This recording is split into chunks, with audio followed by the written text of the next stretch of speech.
Welcome back to my YouTube channel. So ಇವತ್ತು ಏನು ಗೊತ್ತಾ ಏನಾಯ್ತು ಅಂತಂದರೆ, ಬೆಳಗ್ಗೆ ಎದ್ದಿದ ತಕ್ಷಣ ತಲೆ ಭಾರ ಆಗ್ತಾಯಿತ್ತು ಅಂತ ಹೇಳ್ಬಿಟ್ಟು ಈ ಕೆಟಲಲ್ಲಿ ನೀರು ಕಾಯಿಸಿದೆ ಗೈಸ್. ನೀರು ಕಾಯಿಸ್ಬಿಟ್ಟು ಸ್ಟೀಮ್ ಮಾಡೋಣ ಅಂತ ಹೇಳ್ಬಿಟ್ಟು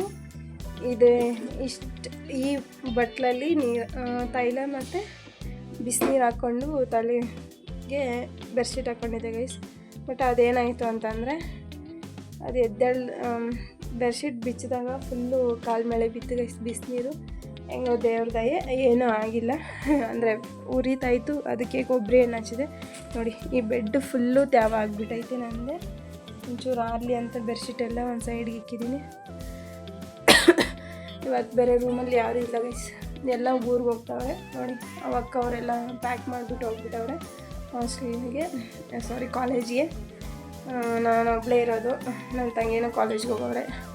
ನಮಗೆ ಸ್ಟಡಿ ಹಾಲಿಡೇಸ್ ಕೊಟ್ಟವ್ರೆ ಗೈಸ್. ಸೊ ಅದಕ್ಕೋಸ್ಕರ ನಾನು ನಾಳೆ ಊರಿಗೆ ಹೋಗಬೇಕು.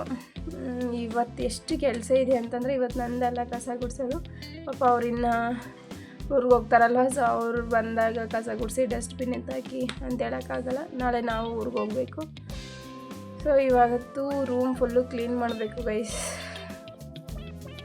ತಲೆ ಬೇರೆ ಸಖತ್ ಭಾರ ಆಗ್ತಾಯಿದೆ ಗೈಸ್. ನಿಜವಾಗ್ಲೂ ಎಷ್ಟು ಭಾರ ಆಗ್ತಾಯಿದೆ ಅಂದರೆ, ನನಗೆ ಯಾವಾಗ ಇಷ್ಟು ಕಾಯಿಲೆ ಬಂದ್ರೂ ಏನು ಅನಿಸಲ್ಲ. ಬಟ್ ಆದರೆ ತಲೆ ನೋವು ನಗಡಿ ಹಿಡ್ಕೊಂಬಿಟ್ರೆ ಏನು ದೊಡ್ಡ ಪೇಷಂಟ್ ಥರ ಕಾಣಿಸ್ತೀನಿ ಗೈಸ್. ಹಿಂಗೆ ಇದ್ದಿದ್ದು ರೂಮ್ನ ಅದನ್ನೆಲ್ಲ ಏನಿತ್ತಲ್ಲ ಕೆಳಗಡೆ ಮಾತ್ರ. ಹಿಂಗೆ ಇದ್ದಿದ್ದು ರೂಮ್ನ ಹೆಂಗೆ ಮಾಡ್ತೀನೋ ನೋಡಿ ಗೈಸ್.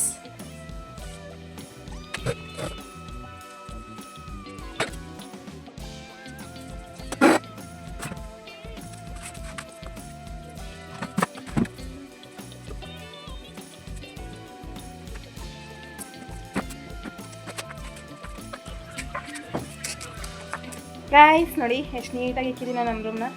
ಇವತ್ತು ಇನ್ನೊಂಚೂರು ಬಟ್ಟೆ ಐತೆ, ಒಂದು ಬಕೆಟು, ಅದನ್ನು ಒಗೆದ್ಬಿಟ್ಟು ಇವಾಗ ಒಗೆಯಲ್ಲ. ಇವಾಗ ಮಧ್ಯಾಹ್ನ ಆಗೈತೆ, ಊಟ ಟೈಮು. ಹೋಗಿದ್ದೀನಿ ಗೈಸ್, ತಿನ್ನಬೇಕು. ನಾನು ಸುಸ್ತಾಗ್ತೈತೆ. ತಂದುಬಿಟ್ಟು ಆಮೇಲೆ ಬಟ್ಟೆ ಒಗೆದ್ಬಿಟ್ಟು